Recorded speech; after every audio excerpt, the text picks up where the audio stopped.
Welcome back. Well, one of Stephen Harper's top cabinet ministers, the man in charge of all the money, Joe Oliver, appears to be a very serious guy. One MP even called him a grumpy old man. But what's he really like? Well, we took to the skies with him for a little bit of plane talk. At Rockcliffe traffic, Golf Bravo X-ray Papa, rolling 27.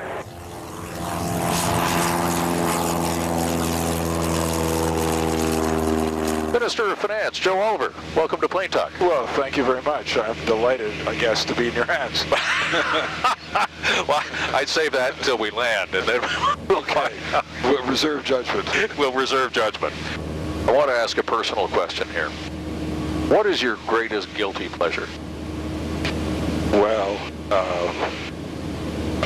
Just between you and me. yeah, just between two. I'll give you the gastronomic answer. I love ice cream, and I eat it whenever I can. I guess one recent guilty pleasure, and I feel guilt about it because of the time that it takes. But you know, I'm so involved in what I'm doing, I need a little bit of a break from time to time, and I've been sort of watching the series 24, and then The Americans, which is about these Russians who were embedded in the United States under deep cover. I love that sort of stuff, and you know, it's just an opportunity to veg out. Watching television is not a guilty pleasure in my books. No, I guess it would be. This is true. What talent would you most like to have? Well, you know, I used to play the piano. I love to listen to music of all kinds, but I can't sing. And it would be nice when they play O Canada not to have to lip sync. You lip sync to O Canada? Well, I gotta move my, you know, people might think I don't know the words. I guess that's it. Don't ask me now, because in spite of the elevation, I'm not going to do it. So you lip sync in deference to the people standing around you, so they don't have to hear you? Oh, yeah. Okay. All right. Occasionally I emit a sound, but it's a bit disconcerting. What phrase do you overuse?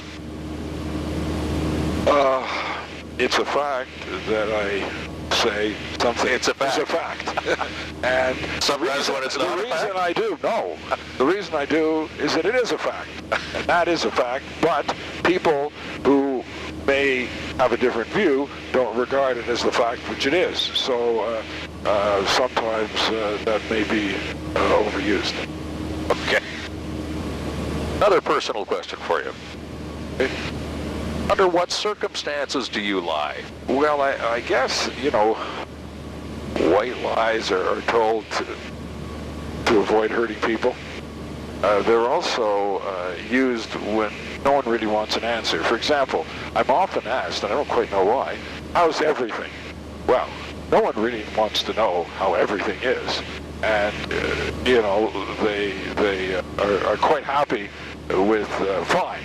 So, you know, is that categorized as a lie? I don't really think so, but it's not exactly a full disclosure. One thing that every politician has to do is go knock on doors. And some politicians love it, some people hate it. How about you?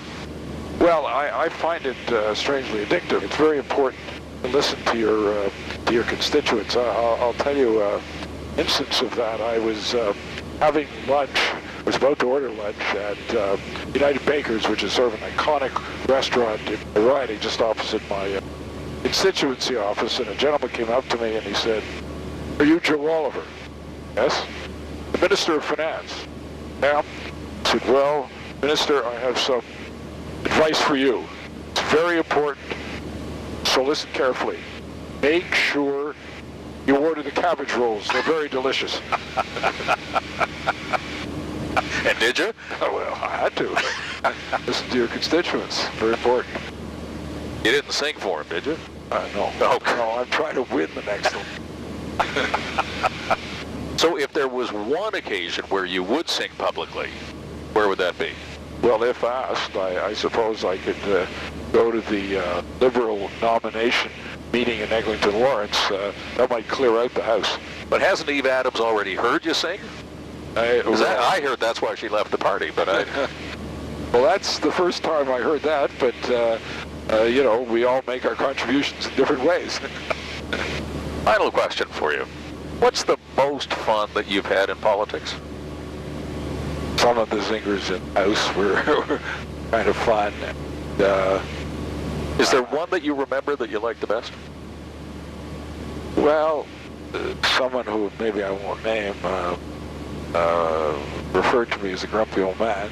If being a grumpy old man makes you an expert in world. And I was inspired, so I got up and I said, it's one thing for this party to go to the United States to talk down a major energy project, but it's another thing to insult senior citizens. the whole House, well, I should say our side, leapt up, shouting and screaming. So essentially, though, you deny that you're a grumpy old man. Correct. That's a fact.